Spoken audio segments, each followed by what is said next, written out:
Hello everyone, this is Browncoat 3000. In response to my video, A Brief Bioethics Lesson, a user by the name of Zucker88 has asked me if an unborn fetus is human. In addition, another user by the name of Josh, who uses the name Lifereports, has said that he will shut down his pro-life channel if anyone can show that an unborn fetus is not human. I'll be responding to both of those individuals in this video. Josh, I have to call bullcrap on your challenge. You have failed to adequately define what human is, therefore any evidence offered will automatically be invalidated by virtue of the moving goalpost. The definition of human, while not arbitrary, is certainly elastic. To complicate matters, we add further self-descriptions of person and human being. In your video, you seem to ignore personhood completely, and conflate the three definitions together, deliberately creating a disingenuous ambiguity. We understand that just because something is human, that does not make it a person. For example, the single cell at the root of a hair follicle is human, but it is not a person. Likewise, we do not automatically assign human rights to something just because it is human. It must be a person as well. Yet, our definition of personhood is also elastic. Currently, there is a growing movement in the scientific community to define dolphins as non-human persons based on emerging evidence of their intelligence. For an eloquent description of dolphin versus human intelligence, I refer you to Douglas Adams. As I said, any direct refutation of your argument would be pointless. Instead, I will attack the ambiguity in your argument, thereby exposing your flawed reasoning. You start out asking, is a human fetus a human being? The answer depends on exactly how you define human being. Further, the question flagrantly ignores the previous three stages of mammalian reproduction in a deliberate attempt to conflate all of the stages of reproduction into the last. This is intellectually dishonest. They are not the same, nor do they have the same status in the eyes of the law or of science. But I shall return to this point in a moment. Next, you state that biogenesis means that animals reproduce their own kind, stating specifically that the offspring resemble the parent. This is simply incorrect. Biogenesis is defined as the principle that living organisms develop only from other living organisms and not from non-living matter, or the generation of organisms from other living organisms. Not all living things reproduce their own kind. This is a gross oversimplification for the benefit of minds not ready to handle abstract thought. For example, insects do not reproduce offspring that resemble the adult. Slime molds are another example. Your assertion that the same is true for humans is also non sequitur. When first conceived, mammalian offspring do not resemble their adult counterparts either. However, a children's textbook would be justified in skipping this part until they are older. The textbook's point is seemingly intuitive, but incorrect. Further, it ignores the key point about the intuitive nature of how we differentiate between human and person. Allow me to illustrate. Breakfast time. I think I'll have a nice big plate of scrambled chicken. According to the pro-lifers, this is a chicken and not a plate of scrambled eggs. Okay, I'm being a bit facetious, so before I'm accused of the dreaded straw man, let me explain.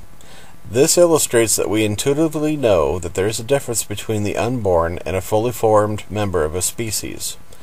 Is an egg a chicken?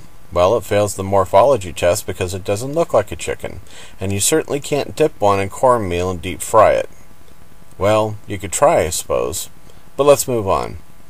This is a zygote, a single cell. Is it human? Certainly. Is it alive? Of course. Is it a member of the species? It depends on how you define it. Your video does not define species, other than as a misinterpretation of biogenesis. This is significant because species has more than one definition, depending on the context of the discussion.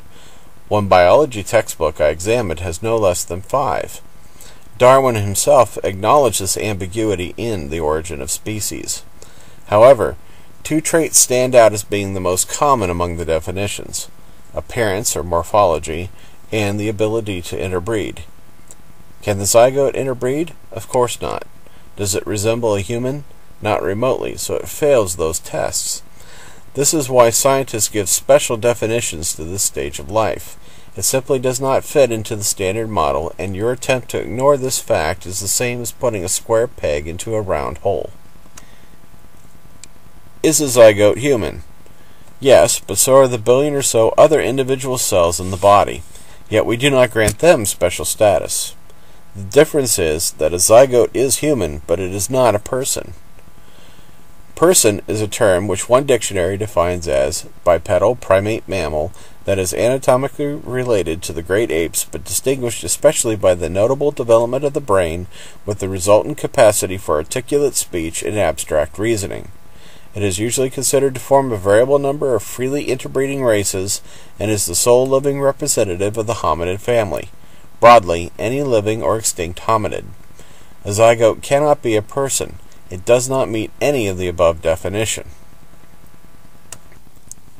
Moving along, this is an embryo. Take a look. Is it human? If you said yes, then you'd be wrong. This is a mouse embryo. However, a human embryo looks identical to a mouse embryo around day 25 or so. So clearly, this embryo fails to meet the definition of person and of the criteria for species as well. In fact, it's not until the beginning of the second trimester that an embryo begins to finally share human morphology.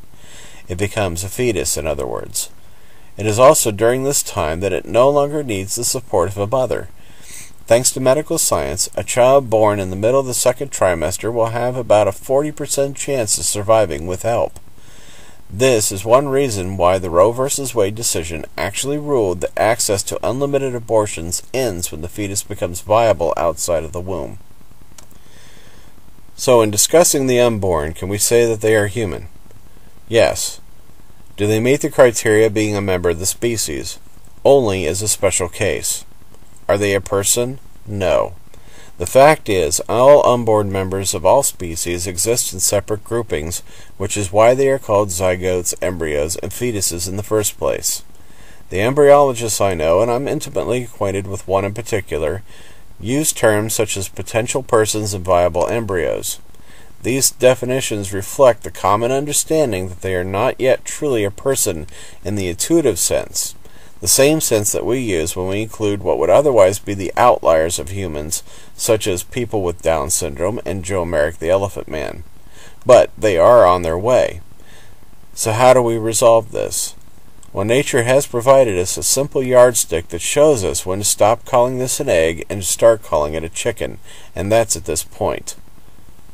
Medical science has moved that point back for humans into the middle of the second trimester or so, which is why I mentioned that the court recognized this. But the special categorization does not end with birth either.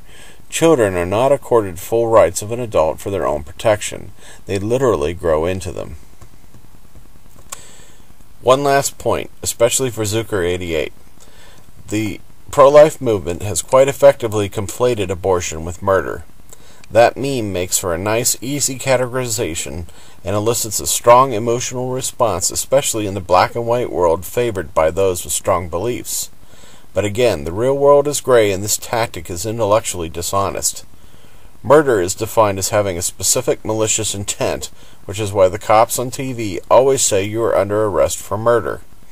The proper term here is homicide, which is killing a human. But homicide is not always illegal or immoral, and can be humane. Thus the question of whether the unborn embryo is human or not really has no bearing on the questions raised in the first video. If I'm your mission shepherd, best give it up. You're welcome on my boat. God ain't.